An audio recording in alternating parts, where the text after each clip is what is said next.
ఓం భూర్భువస్వః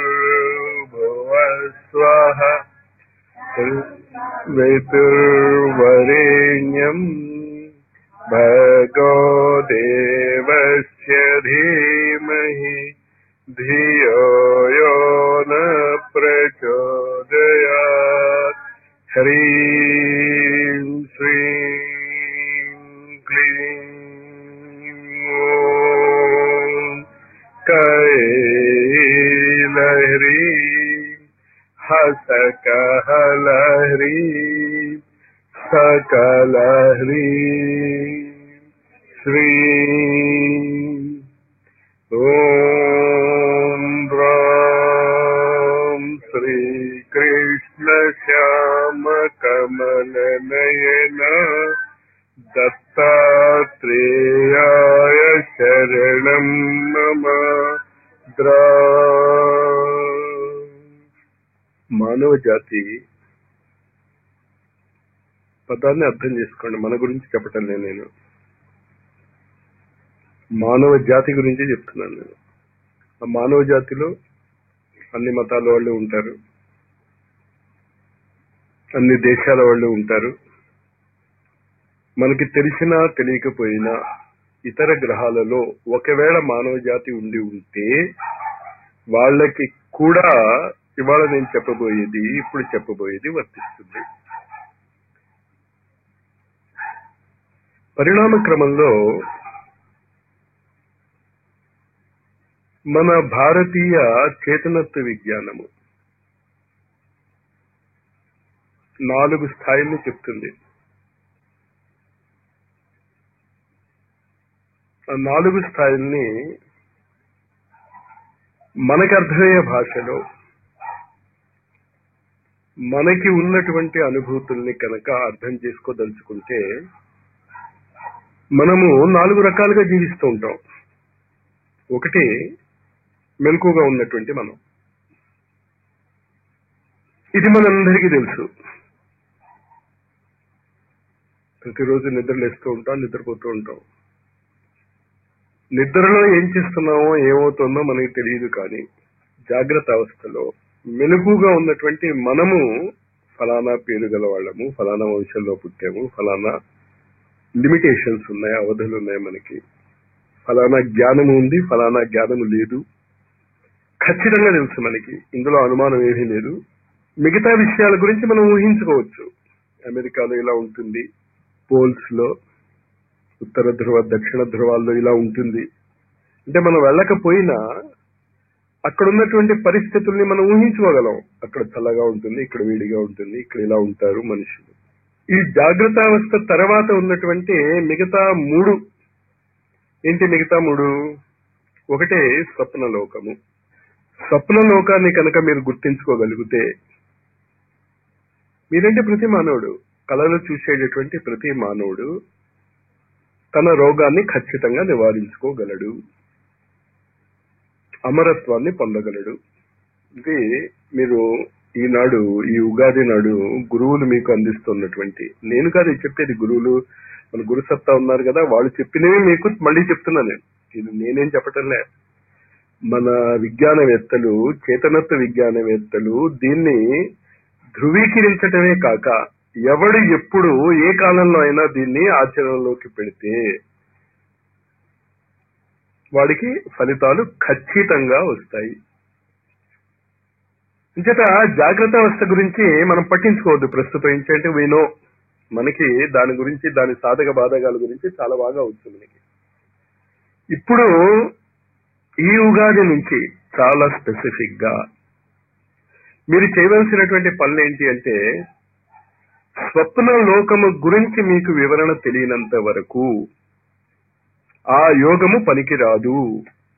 ఎవరు చెప్పినా నమ్మకండి. మీరు ముక్కు మూసులు కూర్చోండి, ఫలానా విద్యను నేర్చుకోండి, ఫలానా ఇది చేయండి, ఫలానా మెడిటేషన్ చేయండి, ఇట్ ఈజ్ ఆల్ హంబగ్. ఎందుకు హంబగ్ అంటున్నాను? అది జాగ్రత్త అవస్థలో ఉంది కనుక. మీ స్టేజ్ మారాలి, మీ చేతనత్వం మారాలి. చేతనత్వం మారనంత వరకు మీరు ఏమి చెప్పినా మీరు ఇక్కడే ఉన్నారు. ఆత్మ గురించి మాట్లాడేసుకుంటూ ఉంటారు, పరమాత్మ గురించి మాట్లాడేసుకుంటుంటారు, వేదాల గురించి మాట్లాడేసుకుంటారు. నీకు రాదు వేదాల గురించి అంటే నీకు రాదు వేదాల గురించి రాదు. ఇది మనం ఎక్కడ మాట్లాడతాం? మనం జాగ్రత్త అవస్థలో మాట్లాడతాం. మీరు ఏం మాట్లాడితే ఏం లాభం? ఇక్కడ కాదు వచ్చేది. ఇది మీరు చాలా జాగ్రత్తగా అర్థం చేసుకోవటానికి ప్రయత్నించండి. ఒకవేళ ఎవరికైనా వాళ్ళు చేస్తున్న పనుల ద్వారా ఫలితాలు వస్తున్నాయంటే వాళ్ళు తెలియకుండా స్వాప్నిక జగత్తులోకి వెళ్తున్నారు అని అర్థం. అదనా సంభవం మాస్టారు?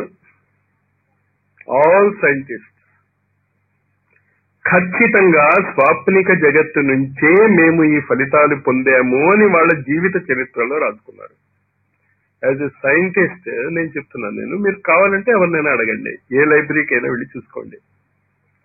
ఏ సైంటిస్ట్ కి మెలకుగా ఉన్నప్పుడు వాడికి మనము ఈనాడు అనుభవిస్తున్నటువంటి భౌతిక సుఖాల పరమైనటువంటి వైజ్ఞానిక పరికరాలు జాగ్రత్త అవస్థలో వాడికి తెలియలేదు. స్వాప్నిక జగత్తులోనే తెలిసి స్పష్టంగా రాసుకున్నారు వాళ్ళు. మేము నిద్రలో in sleep we have seen this. అంచేత మీకు ఏదైనా ఒక కొత్త విషయం మీకు లభించాలి అంటే you have to go to the dream state. అక్కడికి వెళ్లకుండా మీరు ఎంత విసుక్కున్నా ఏ లాభం లేదు. నేను చదివాను రావటం లేదు మాస్టారు, మేము చేసాము రావటం లేదు మాస్టారు. రాదు. కానీ చేయగా స్వాప్నిక జగత్తులోకి వెళ్తాం అన్నది అర్థం చేసుకోండి.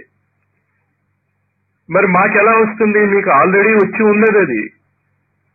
దాన్నే అభ్యాసము అంటాం మనం. కార్ డ్రైవింగ్ చేస్తున్న వాళ్ళు, స్కూటర్ డ్రైవింగ్ చేస్తున్న వాళ్ళకి చాలా అనుభూతులు ఉంటాయి. ఇలాంటి వాళ్ళు వెనకాతల వాడు పిలియన్ మీద ఉంటాడు, వాడితో మాట్లాడుతూ వెళ్ళిపోతూ ఉంటారు. సడన్ గా వాడు వస్తాడు, బ్రేక్ వేస్తాడు. అప్పుడు మీరు ఆలోచించి వీడు అడ్డొచ్చాడు, వీడికి బ్రేక్ వేయాలి అని వేశారా మీరు? ఈ సడన్ గా జరిగేది ఎందువల్ల జరిగింది? అభ్యాసము వల్ల జరిగింది. అంటే ఈ అభ్యాసం వల్ల ఎక్కడికి వెళ్తుంది? అది సబ్ కాన్షియస్ లోకి వెళ్తుంది. మెకానికల్ గా మీరు చేసేయగలుగుతారు.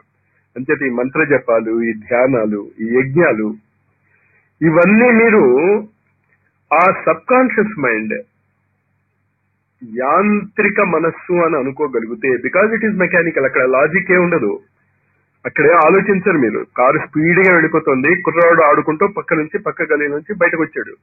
వాడు బయటకు వచ్చాడు, ఎంత స్పీడ్ తో వచ్చాడు, ఇవేం మనం క్యాలిక్యులేట్ చేయవు. సడన్ గా బ్రేక్ వేసేస్తారు మీరు. అమ్మయ్యా ఎంత గండం తప్పిందో అంటారు. అంటే ఏం జరిగింది అక్కడ? మీరు స్వాప్నిక జగత్తులో తాత్కాలికంగా వెళ్ళారు, మళ్ళీ బయటకు వచ్చారు. అలా కాకుండా మీరు స్వాప్నిక జగత్తులో ఉండగలిగితే ఏం జరుగుతుంది? భగవద్గీత చెప్తుంది 6వ అధ్యాయంలో, ఆత్మయోగములో, ఆత్మ సంయమన యోగములో చెప్తుంది. యుక్తాహార విహారస్య యుక్త చేష్టస్య కర్మసు. కండిషన్స్ చూడండి. ఆ సైన్స్ అని ఎందుకంటారంటే భగవద్గీత యుక్తాహార, ఫస్ట్ అటెంప్ట్, ఫస్ట్ దెబ్బ మీరు ఎక్కడ కొట్టాలి అంటే ఆహారం మీద కొట్టాలి. ఎందుకు ఆహారం మీద కొట్టాలి? మీ మనస్సును మారాలి అంటే ఆహారము మార్చుకొనవలసినదే. There is no other way. ఇంకో దారి లేదు. ఎందుకంటే ఆహారం మీద ఇంపార్టెన్స్. కొన్ని రోజుల కిందట పివి నరసింహారావు గారు ప్రైమ్ మినిస్టర్ గా ఉన్నప్పుడు పేపర్లో పడిన న్యూస్. వాళ్ళ వంటవాడు ఆయన తినేటటువంటి ప్రోగ్రామ్ చెప్పేశాడు. తెలుసా ఏమైందో మీకు? తర్వాత పేపర్లో పడిన వాడిని ఉద్యోగం నుంచి తీసేశారు. ఎందుకు తీశారో తెలుసా మీకు? ఇంటర్పోల్, ఈ సిఐడి బ్రాంచ్ వెనకాతలు ఇంకొక బ్రాంచ్ ఉంటుంది, రా అనేదో అంటారు, రా. దాంట్లో ఈ ఫుడ్ హ్యాబిట్స్ వల్ల మనిషి సైకాలజీ ఎలా మార్చవచ్చో చెప్తారు. ఆడవాళ్ళందరూ ఉత్తరే కంగారు పడతారు తప్ప ఉద్యోగాలు అని. మీకు కనుక ఆహారం మార్చి మనుషుల్ని ఎలా మార్చేసుకోవచ్చో తెలిస్తే అసలు ఉద్యోగాల జోలికి మీరు వెళ్ళక్కర్లే. అసలు యుక్తాహార, యుక్తమైనటువంటి ఆహారం. యుక్తమైనటువంటి ఆహారం అంటే పిచ్చివాళ్ళలాగా అందరూ పాలు తాగటం మొదలెట్టేస్తారు. సాత్వికైన ఆహారం అని. అది సాత్వికమైన ఆహారం ఎలా అవుతుంది?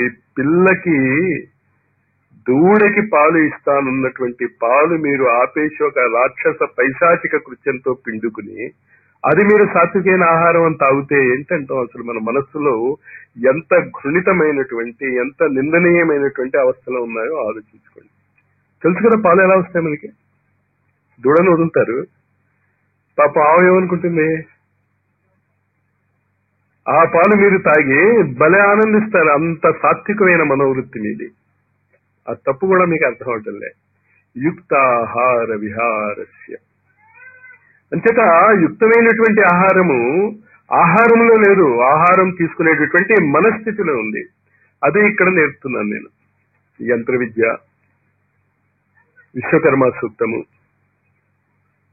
సివివి మెడిటేషన్ ఉపయోగించుకుని ఆహారం మీరు ఎలా మార్చుకుంటే అలా మారుతుంది. దాన్ని ప్రసాదం అంటాం మనం. ప్రసాదం అనేసరికల్లా కుక్క మాంసము కూడా, కుళ్ళిపోయినటువంటి కుక్క మాంసము కూడా శిష్యుడికి ఎలా మారింది? వరంగా మారింది. తెలుసు కదా ఎవరి గురించి చెప్తున్నాను? సిద్ధుడు గురించి చెప్తున్నాను. అంచేత మళ్ళీ మీరు యుక్తాహారము అనగానే మరొకటి ఇంకా వేటకి బయలుదేరకండి. ఈ యుగములో, ఈ కాలంలో మీకు ఎక్కడా యుక్తాహారం దొరకదు, గురువు చెప్పినట్టు. కానీ ఎక్కడ దొరుకుతుంది? మీ మనస్సులో దొరుకుతుంది. మీ మనస్సును మార్చుకోండి ఆహారం తీసుకుంటున్నప్పుడు. ఎలా మార్చుకోవాలో ఆహారమే ఒక మహాయజ్ఞము అని చెప్పి ఇక్కడ మనం చేస్తున్నాం. ఇక్కడ వచ్చి భోజనం చేయండి యుక్తాహారము. మీరు మీ ఇంట్లో తింటాము, రిజల్ట్ రాదు. ఎలా వస్తుంది? మీ పిల్లల్ని ఎందుకు స్కూల్ పంపిస్తారు? ఇంట్లో టీచర్ని పెట్టి చదివించవచ్చు కదా. ఏడిపించే వాళ్ళని రోజు నేను చూస్తూ ఉంటాగా, స్కూల్ ఉన్నప్పుడు పిల్లల్ని అంతా ఏడిపించి పంపిస్తారు. ఎందుకు పంపిస్తారు? ఏడిపించి బాగుపడతారని. అంచేత మీరు ఆ యుక్తమైనటువంటి ఆహారం కావాలి అనుకుంటే ఇక్కడికి వచ్చి నేర్చుకుని కనీసం 40 రోజుల పాటు ఆహారాన్ని తీసుకుంటే మీకు ఆ యుక్తాహారం అంటే ఏంటో తెలుస్తుంది. అది ఉంటే తప్ప నెక్స్ట్ స్టెప్ రాదు. యుక్త చేష్టస్య, చేష్టలు అంటే మీ స్పెషల్ హ్యాబిట్స్.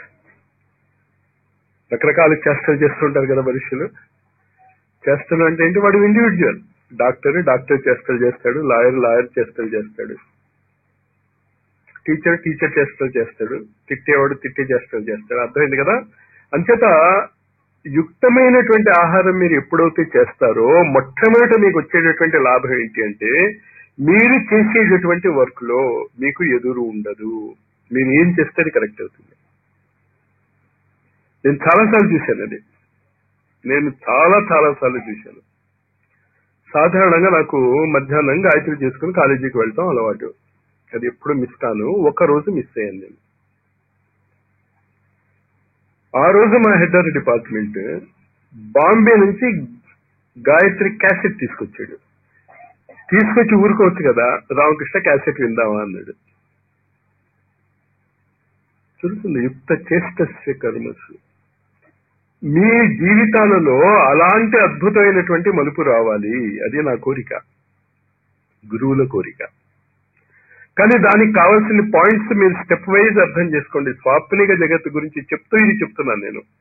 కానీ ఆ స్వాప్నిక జగత్తులోకి మీరు ప్రవేశించాలి అంటే ముందు ఆహారం మార్చుకోవాలి.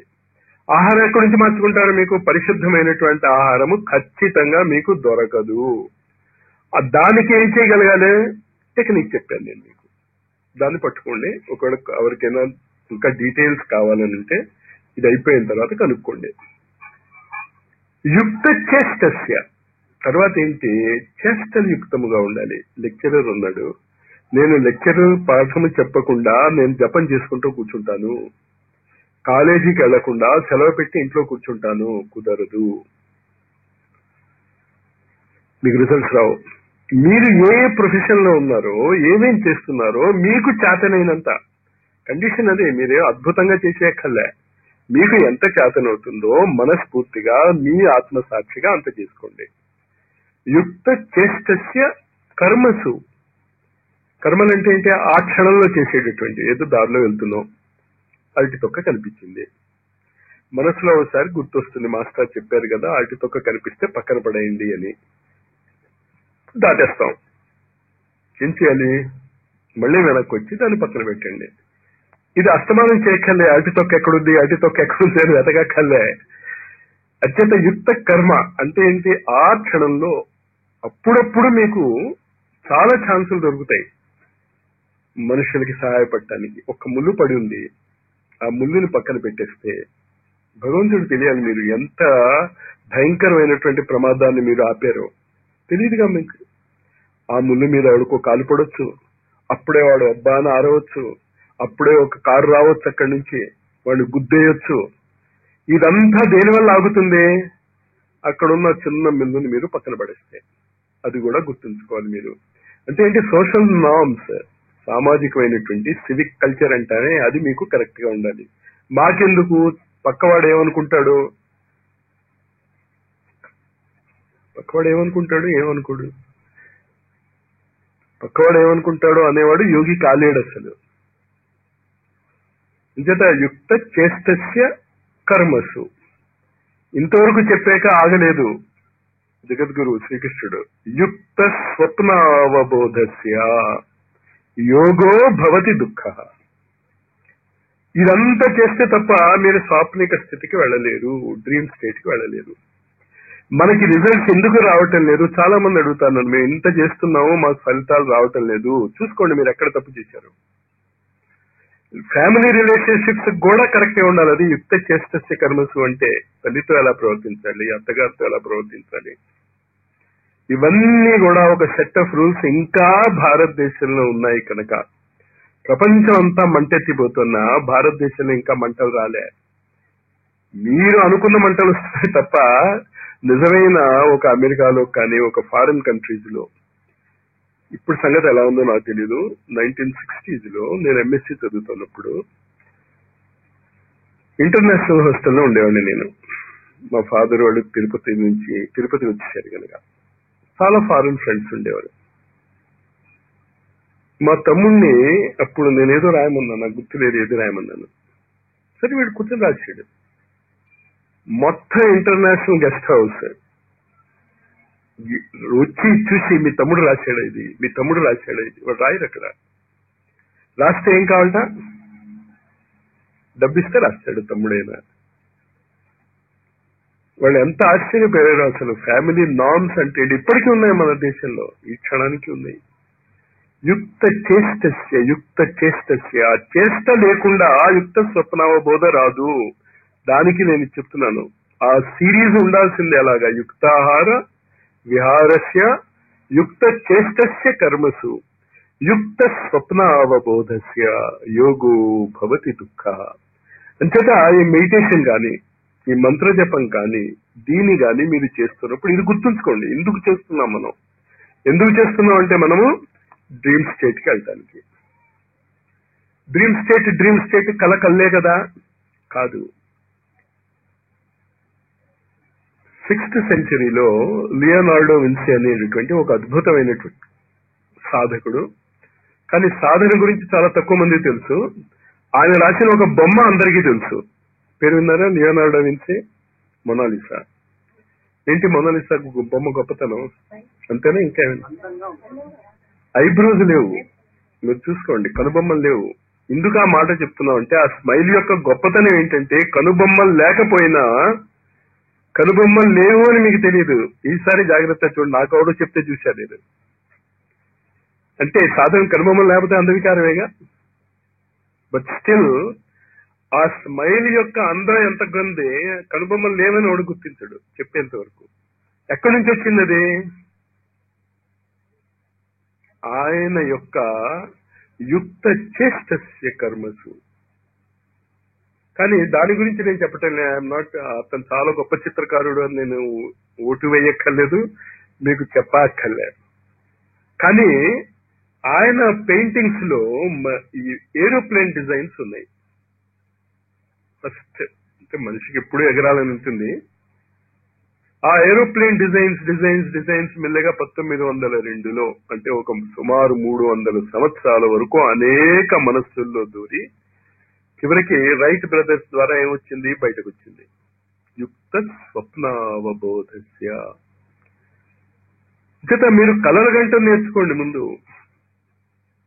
కానీ వాళ్ళు కళలు ఎలాగన్నారు?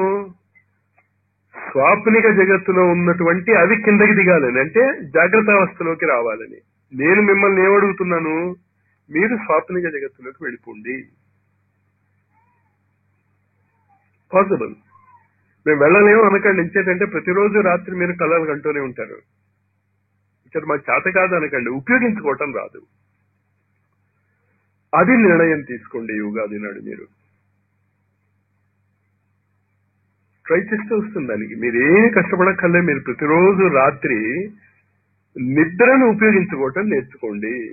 అందుకే సమాధిని నిద్రా సమాధి స్థితి అని శంకరాచార్యుల వారు మానస పూజలో, శివమానస పూజలో చెప్తూ ఉంటారు. ఈ పాయింట్ అర్థమవుతుంది కదా? ఇదే అర్థం చేసుకోండి. అసలు ఇదంతా మనం ఎందుకు చేస్తున్నాం? జాగ్రత్త అవస్థ నుంచి స్వప్నావస్థ, స్వప్నావస్థ నుంచి సుషుప్తి, సుషుప్తి నుంచి నాలుగోది తురియం. ఈ నాలుగింటికి ప్యారలల్ గా మానవ జాతి యుగాలలోంచి వెళ్తూ ఉంటుంది. అది చెప్పటానికి ఇదంతా చెప్పాను నేను మీకు. జాగ్రత్త అవస్థని కలియుగంతో, స్వప్నావస్థని ద్వాపర యుగంతో, నిద్రావస్థని త్రేతాయుగంతో, తురియ స్థితిని కృతయుగంతో పోలుస్తాం మనం. ఇది మనం కనుక సవ్యంగా అర్థం చేసుకుంటే, ఈ 2000 సంవత్సరం డిసెంబర్ వరకు కనుక మీరు తీవ్రమైనటువంటి ప్రయత్నాలు చేస్తే, మీరు డైరెక్ట్ గా మధ్య ఉన్నటువంటి 3 దాటేసి కృతయుగంలోకి వెళ్ళిపోవచ్చు. సత్యయుగావతరణ, అది ఋషులందరూ చెప్తున్నది.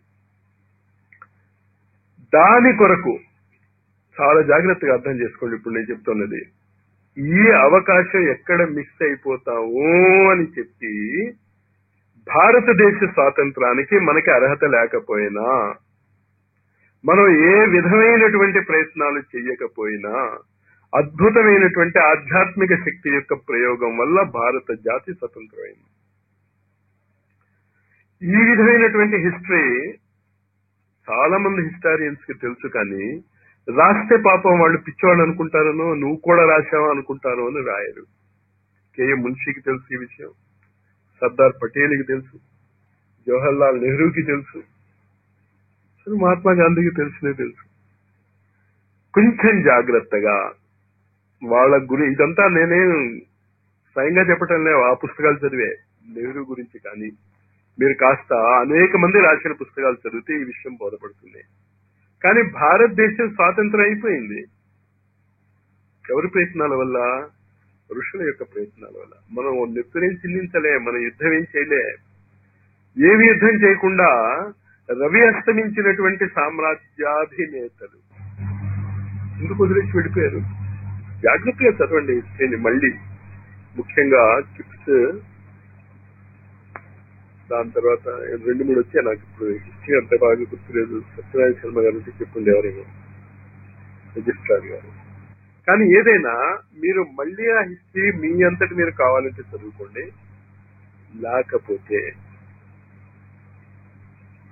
దాని గురించి అరవిందో లాంటి మహాత్ములు రేడియో మెసేజెస్ ఇచ్చారు భారతదేశం స్వతంత్రం అయ్యాక. ఆ మెసేజెస్ చదవండి మీరు. ఈ స్థితి రావాలి భారతదేశంలో ఉన్నటువంటి మానవ జాతికి అని మహర్షులందరూ కూడా భారతదేశానికి అప్పటికి ఇంకా పట్టు చిక్కనటువంటి స్వాతంత్రం ఇప్పిస్తే, మనం ఏం చేస్తున్నాం? ఇప్పటికి మనం స్వాతంత్రం లేదు. నాకు ఇప్పటికీ గుర్తు, చాలా మంది చాలా ఏదో పని చేయించుకోవాలంటే మీరు ఇంగ్లీష్ లో మాట్లాడండి మాస్టారు, తెలుగు మాట్లాడితే వాడు పని చేయడు. బానిసత్వం. తెలుగులో మాట్లాడితే చేయరు. నేను ఒకసారి నమ్మలే అది. కానీ ఒక్కసారి కాస్త ఇంగ్లీష్ లో హా హూ అన్నాం అనుకోండి, తప్పే కావచ్చు, అది చేసేస్తారు పనులు. ఇంకేతది లోపల ఉన్నటువంటి ఆ బానిసత్వం పోలే. స్వాతంత్రం వస్తే ఏం లాభం? ఇప్పటికే ఏం బానిసత్వం? ఫారెన్. మా ఫ్రెండ్ ఒకడు తీసుకొచ్చాడు ఫారెన్ నుంచి ఊరుకడ్డీలు. మీతో చాలా మంది చెప్పాను. ఇంత చూస్తే అంబికా దర్బార్ బస్తీలు. ఎక్కడుంది తెచ్చాడు? సింగపూర్ వెళ్ళాడు. మాస్టర్ కి ఫారెన్ సరికి ఏదైనా తేవాలి అన్నాడు, తీసుకొచ్చాడు. ఏంటి ఆ ఫారెన్ సరుకు అంటే? ఇది. అక్కడ చాలా బాగా నడుస్తాయి అవి. అక్కడ అది ఫారెన్ కాబట్టేమో. ముందు ఆ జాడ్యం పోవాలి మనకి. మనకు ఉన్నటువంటి జ్ఞానము, సర్వసమర్థమైనటువంటి జ్ఞానము, సర్వజ్ఞత్వము, ఇది ఉంచుకుని మనము ప్రతి వ్యక్తి ఆ స్థితికి ఎదగవచ్చును అని చెప్తూ ఉంటే, ఇది వద్దు మేము అక్కడికెక్కడికో పోతాం, అదేదో చేస్తాం, ఎవరి దగ్గర ఉద్యోగం చేస్తాం, అసలు ఉద్యోగాలు అక్కర్లేదు. మళ్ళీ మళ్ళీ చెప్తున్నాను నేను, మీరు ఏ ఉద్యోగాలు చేయగలరు, అక్కర్లేదు అసలు అది. కానీ మీరు ఆ స్థితిలో ఉంటే, నేను జాగ్రత్త అవస్థలోనే ఉంటాను, జాగ్రత్త అవస్థలో ఉండే లక్షణాలన్నీ వస్తాయి మీకు. ఆ ఇది మారటానికి ప్రయత్నం చేయండి. మీరు అర్థం చేసుకోవటానికి ప్రయత్నం చేయండి. ఈ అర్థం చేసుకోవటానికి చేసే ప్రయత్నంలో ఇవాళే హైదరాబాద్ పరివార్ వాళ్ళు ఒక అద్భుతమైనటువంటి ప్రజెంటేషన్ తీసుకొచ్చారు మీకు. మరి ఇవంతా ఏ పుస్తకాల్లో దొరుకుతాయి? ఆ పుస్తకాలన్నీ మనం ఎక్కడ చదువుతాం? కష్టం కాబట్టి ఈ విషయాలన్నీ కూడా ఒక మంత్లీ మ్యాగజైన్ లాగా 2 భాషల్లో తెస్తున్నారు. ఒకటి స్వర్ణయుగం అని ఇదివరకు వస్తూ ఉండేది, అది మళ్ళీ రివైవ్ అయింది. అంచేత దాని చందాదారులు ఎవరైనా ఉంటే ఆ స్వర్ణయుగం మ్యాగజైన్ తీసుకోండి, మళ్ళీ ఆ చందాన్ని రిప్రజెంట్ చేయండి. ఈసారి నా బాధ్యత ఏంటంటే 2 మ్యాగజైన్లు ఆగవు నేను ఉన్నంత వరకు భూమి మీద. కండిషన్ ఏంటి? ఇంకోటి, అక్కడ ఉన్నటువంటి విషయాన్ని ప్రాక్టికల్ తీసుకుంటాయి. నేను చెప్తున్నాను కదా ఎలా వెళ్ళాలని. అది ఒకసారి 2 సార్లు రాదు కనుక ప్రతి మ్యాగజైన్ ని మీరు జాగ్రత్తగా చదవండి. ఆ మంతల్లా దాన్ని ప్రాక్టీస్ చేయండి. నెక్స్ట్ స్టేజ్ నెక్స్ట్ మ్యాగజైన్ లో వస్తూ ఉంటుంది. ఇంకేంటంటే నేను ఈ 2 ఏళ్లలో చూసిన గందరగోళం ఏంటంటే, నేను ఎన్ని రకాలు చెప్పినా కూడా ఒక విధంగానే కంఠశోష అవుతోంది తప్ప మీకు ఆచరణకి కుదరటం లేదని. అంచేత మిమ్మల్ని ఆచరణలో పెట్టించటానికి మార్గం ఏమనుకున్నాను అంటే మ్యాగజైన్. నా కోరిక ఏంటి? ఒక మ్యాగజైన్ 10 మంది చదవండి, నాకు అభ్యంతరం ఏం లేదు. కానీ చదివిన ప్రతి ఒక్కళ్ళు ఒక గ్రూప్ గా ఏర్పడి అందులో చెప్పినటువంటి విషయాలు ఆచరణలో పెట్టుకోండి. స్టెప్ వైజ్ గా మిమ్మల్ని ఎక్కడికి తీసుకెళ్లాలని నా కోరిక. జాగ్రత్త, స్వప్న, సుషుప్తి, తురీయ అవస్థల కంబైన్డ్ స్టేట్ కి. జాగ్రత్త అవస్థలోంచి స్వప్నావస్థలోకి వెళ్తే బ్రేక్ వస్తుంది మీకు. స్వప్నావస్థలోంచి నిద్రావస్థలోకి వస్తే బ్రేక్ వస్తుంది. అంటే బ్రేక్ అంటే అర్థమైంది కదా, ఇక్కడ ఉన్నవాడు అక్కడ పని చేయలేడు, అక్కడ ఉన్నవాడు ఇక్కడ పని చేయలేడు. కానీ ఆ 4th స్టేట్ ఉండే కృతయుగం స్టేట్, సత్యయుగం స్టేట్, సత్యయుగావతరణ అది చెప్తుంది. అది ఇప్పుడు ఈ డిసెంబర్ లోపల అయిపోవాలి. దానికి నేను నుంచి మిమ్మల్ని కోరేది ఏంటంటే, మీరు ఈ మ్యాగజైన్ చదవటమే కాకుండా, చదవటం అంటే నా ఉద్దేశం ఏంటి, మెంబర్ అయి చదవటం, ప్లస్ మీరేం చేయాలి, ఇంకో 10 మందికి ఆ మ్యాగజైన్ చదివించండి. కానీ చదివించటం వల్ల ఏం జరగదు. మీరు ఒక దృఢ సంకల్పం తీసుకుని ఈ 9 నెలలు కష్టపడగలిగితే మీరందరూ తురీయ స్థితికి డిసెంబర్ 2000కి గ్యారంటీగా వెళ్ళిపోతారు. ఎందుకు వెళ్ళిపోతారు? ఈ 2000 ఋషులు దానికోసమే ప్రయత్నం చేశారు. ముఘల్ ఆక్రమణ, ముస్లింస్ ఆక్రమణ, బ్రిటిషర్స్ ఆక్రమణ, దాని నుంచి మన యొక్క బయటికి రావటం, ఇదంతా ఋషుల ప్లానే. శ్రీకృష్ణ నిర్యాణం దగ్గర నుంచి జరిగినటువంటి ప్లాన్, 5000 సంవత్సరాల ప్లాన్. ఇంతవరకు ఋషుల చేతిలో ఉంది ప్లాన్ అంతా. వాళ్ళు ముస్లింస్ చేత మన చేత తొక్కించి వాళ్ళు ఏం నేర్పించదలుచుకున్నారో మన జెనెటిక్ కోడ్లోకి వచ్చేసింది. తర్వాత ఎప్పుడైనా దొరికితే మాట్లాడుకోవచ్చు మనం, లేకపోతే మ్యాగజైన్ లో రెగ్యులర్ గా రావచ్చు ఎప్పుడో. ఇందుకు అది జరిగింది. ఇందుకు మొహమ్మద్ గజనీ ద్వారా ఆ విధమైనటువంటి దేవాలయాల ధ్వంస కార్యక్రమం జరిగింది. ఇది ఋషుల ప్రణాళిక అంటే మీకు ఆశ్చర్యం వేయొచ్చు, కానీ ఆశ్చర్యపోవాల్సిన అవసరం లేదు. ఒక మహాభారతం నిర్మించాలి అంటే, మహాభారత యుద్ధం కాదు, ఒక మహాభారతం నిర్మించాలి అంటే ముందు ఈ భారతం పోవాలిగా, పునాదులు వేసుకోవాలిగా. దాని తర్వాత ఇంగ్లీష్ వాళ్ళు ఎందుకు రావాల్సి వచ్చింది? ఎవరికైనా మీద ఇంట్రెస్ట్ ఉంటే దాని గురించి ఆలోచించుకోవాల్సి ఉంటే ప్రాక్ పశ్చిమాలు చదవండి, ఈకే గారి, ఇంకా క్లియర్ గా అర్థమవుతుంది. అది అయిపోయింది, ఆ తతంగాలు అయిపోయాయి. It is finished. మనము స్వాతంత్రం వచ్చాక ఈ 50 ఏళ్ళు రఫ్గా వేస్ట్ చేస్తున్నాం. ఎందుకంటే ఇంకా ఋషుల చేతిలో లేదు అది. మీరు ఆ స్థితిలోకి వెళ్ళటం అనేది మీ సాధన వల్ల వస్తుంది తప్ప ఋషుల అనుగ్రహం వల్ల రాదు. కానీ ఋషులు ఏం చేయగలరు? ఇదివరకు హిమాలయాలలో, గురుకులాలలో సాధకుడి యొక్క అధికార ప్రవృత్తిని కొలిచి సాధన ఇచ్చేవారు. ఆ ఒకళ్ళకు ఇద్దరికి సాధన ఫలించేది కూడా. కానీ ఇప్పుడు మానవ జాతి, దాని గురించి చెప్తే ఇదంతా చెప్తాను నేను మీకు. మొత్తం మానవ జాతికి అధికారం ఉన్నది. మొత్తం మానవ జాతికి ఎక్కడైనా సరే. ఆఫ్రికన్ జంగల్స్ లో భాష కూడా రానటువంటి, పట్టలిప్పులు తిరిగేటటువంటి అబోరిజినల్ టైప్స్ లో ఉన్నటువంటి వ్యక్తికి కూడా ఈ హక్కు ఉన్నది. ఏ హక్కు? జాగ్రత్త, స్వప్న, సుషుప్తి అవస్థలకి అతీతముగా ఉన్నటువంటి తురీయ స్థితిలోకి వెళ్ళిపోయి ఆ సత్యయుగంలోకి వెళ్ళిపోవాలని. మరి మేము వెళ్ళగలమా మాస్టారు? మీకు ఇంట్రెస్ట్ ఉంటే వెళ్ళగలుగుతారు. మీ ఇంట్రెస్ట్ ముఖ్యం అక్కడ. ఆ ఇంట్రెస్ట్ సస్టైన్ చేసుకోవటానికి దానికి కావలసినటువంటి ప్రయత్నాలు మ్యాగజైన్ పరంగా కానీ దాని పరంగా కానీ ఇక్కడ జరుగుతాయి. దాంట్లో ఒక చిన్న సలహా నేను ఇచ్చేది ఏంటంటే, భౌతిక జగత్తులో ఎవరికైనా కష్టాలు వస్తూ ఉంటాయి, ఎవరికైనా ఇబ్బందులు వస్తూ ఉంటాయి. ఆ ఇబ్బందులు తగ్గాక మేము చేస్తాము అనే పిచ్చి నిర్ణయం మాత్రం చేసుకోకండి. ఇబ్బందుల గురించి నేనే వద్దంటలే, కానీ ఇప్పుడు నేను చెప్పాను, దీని మీద కనీసం రోజుకి 4 గంటలు మీరు వెచ్చించగలిగితే ఎక్స్ట్రా 4 hours పర్ డే, మీరు మిగతా పనులన్నీ ఎలా చేసుకుంటున్నారో అలాగే చేసుకోండి, ఏమి అభ్యంతరం లేదు. అప్పుడు దీని గురించి ఆలోచించకండి. ఆ 4 గంటలు సీరియస్ గా మ్యాగజైన్ ని అధ్యయనం చేయండి. మ్యాగజైన్ లో చెప్పినటువంటి సాధనలు చేస్తూ ఉండండి. ఇక్కడ జరిగేటటువంటి సాధనా క్యాంపులకి రావటానికి ప్రయత్నం చేయండి. చేస్తే ఎందుకంటే ఈ విషయాలు ఎంత మ్యాగజైన్ లో రాసినా, ఎంత రాసినా 10 మంది కలిసి చేస్తున్నటువంటి ఫలితాలు మీకు ఒంటరిగా రావు. ఇలాంటిది ఎక్కడైనా ప్రపంచంలో ఉందా అని నేను వెతికి ఎక్కడా దొరక్క నేను పెట్టుకున్నా ఇది. అంటే మీరు ఎవరూ రాకపోయినా ఇది ఆగదు. ఎందుకంటే మీకోసం నా కోసం కాదుగా ఇచ్చేస్తున్నది. ఋషుల యొక్క 1000 సంవత్సరాల ప్రణాళిక యొక్క పూర్ణాహుతి ఇది. ఋషులు సంకల్ప సిద్ధులు.